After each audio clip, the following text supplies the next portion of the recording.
Today's project is the creation of a B-17 using a 3D pen. I've never actually used a 3D pen before, so I had to first figure out how it worked. It's pretty intuitive. You press the button and the 3D plastic ink comes out.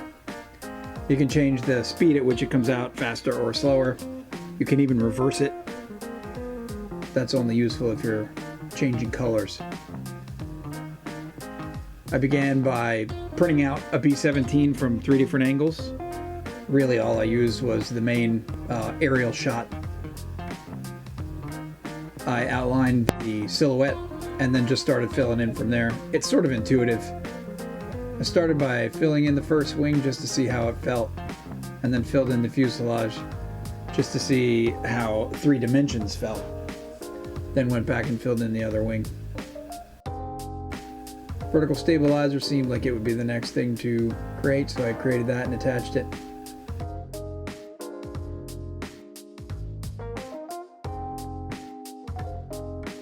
Had to hit it with an X-Acto knife to make sure it was perfectly flat, so it made it up nicely. The coolest thing about this part of the process is just how ugly it was. Total ugly duckling stuff.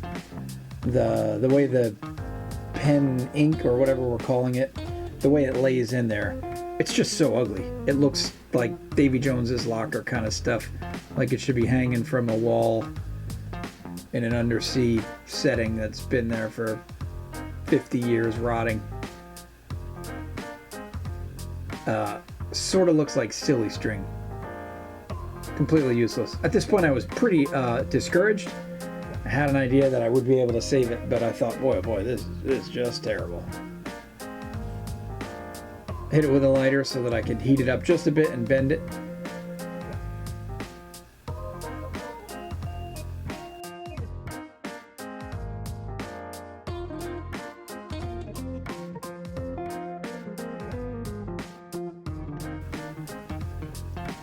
From there, it was time to start carving some of it down, see if I could get it into a straighter shape, make some straighter lines.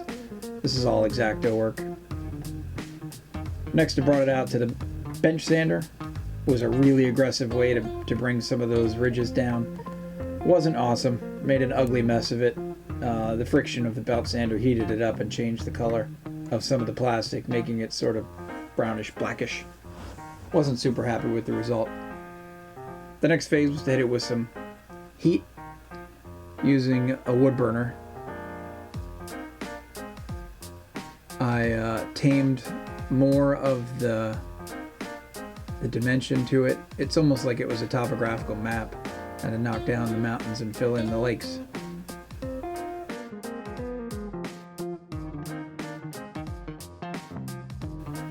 After that, it was out to the rotary tool. It's a cordless Ryobi that I recently got, which I love. 18-volt Ryobi. I hit it with a drum sander, teeny tiny drum sander, and also a teeny tiny stone bit. And that's really started to make it into the shape I wanted. Also, you can see it started to lighten up the color again. I briefly hit it with a finger sander, which is a super skinny belt sander. That actually was pretty cool too. I just love that tool. I love that tool. That's one of the things I never imagined I would buy, and here I have one.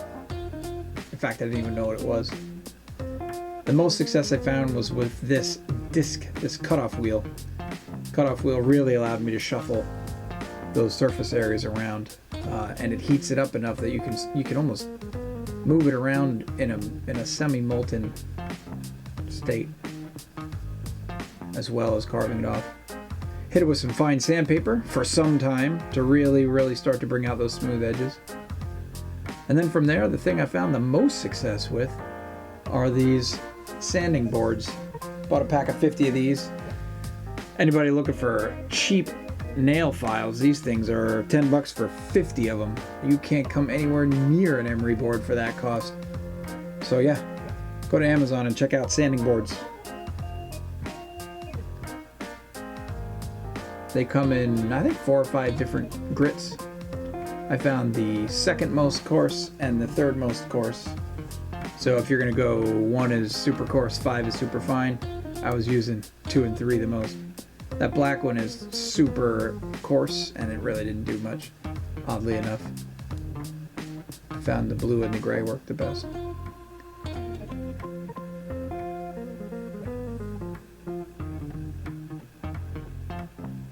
The cool thing about these sanding boards or these files is that it really helps you to get straight lines because they're on a stiff foam core.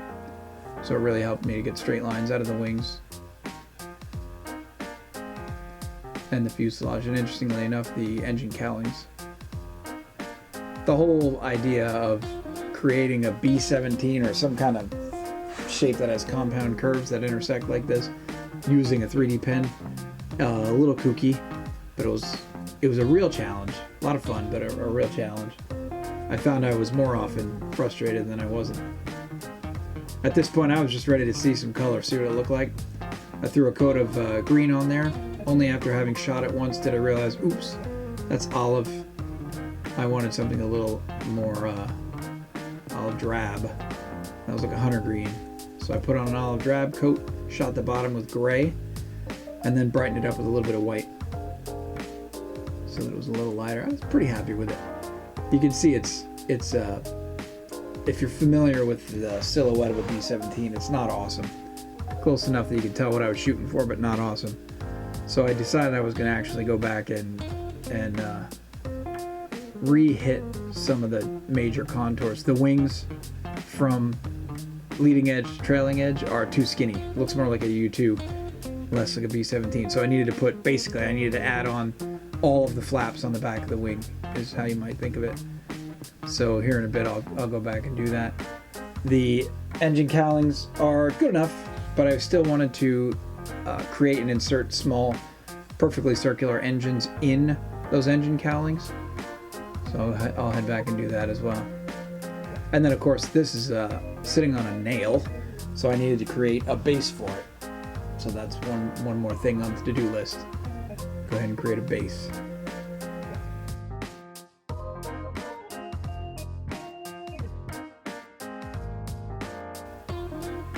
Yeah, from this angle you can tell it really looks more like a U-2 than it does a B-17. Needed some major contour line work. So, not to be outdone, back to work. Here I am creating the engines. This is a trick I learned on YouTube watching another craftsman. You insert the molten pen ink into the Dremel and then spin it up to speed and use that Dremel as a lathe, like a tiny hand lathe. Worked awesome. I was able to create these tiny little engines. And because the plastic goes inside the Dremel head, inside the collet, the Dremel collet, it already has a perfectly cylindrical stem, like a mushroom stem. So I could use that mushroom stem to insert the whole engine housing into the engine cowling, which I already drilled out.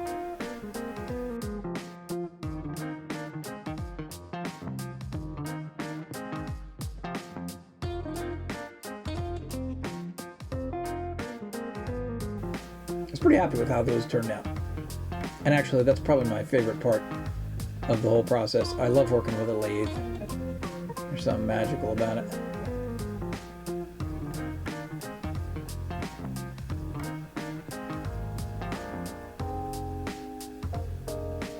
And here you can see the 4 engines.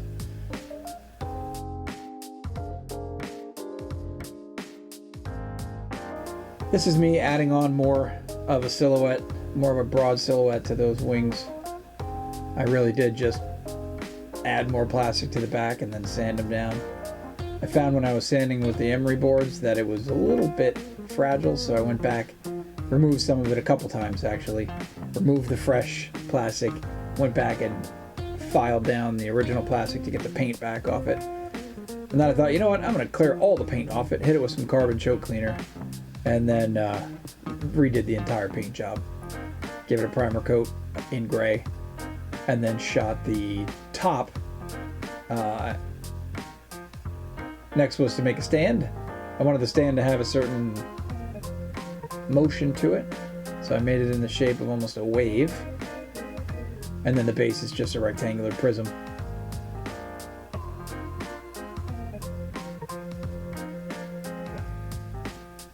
This is all trial and error. Again, never done any of this before. Just sort of made sense to go with it this way. Were I to do it again, I'd know some of the tricks to get started. I would probably make it a little bit bigger so it was easier to work with. And I go back and forth as to whether I want to go back and hit the finish by using some kind of filler putty so that I can get those tiny, tiny holes and tiny, tiny contours filled in perfectly. But part of me doesn't want to mess with it because at this point it's completely made of the 3D pen ink. Whereas if I start using filler putty, there's a sense in which I feel like it is no longer a pure project.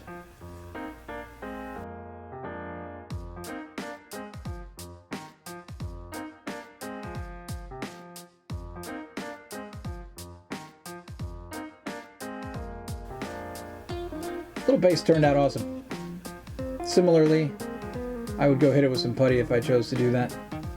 I just melted a hole in the bottom of the fuselage. Sort of a last minute idea. I was like, gotta make this connect somehow.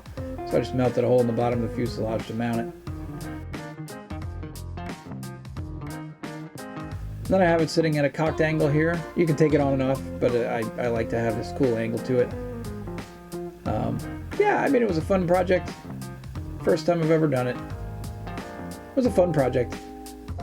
Thanks for watching. Don't forget to check out our other videos on YouTube.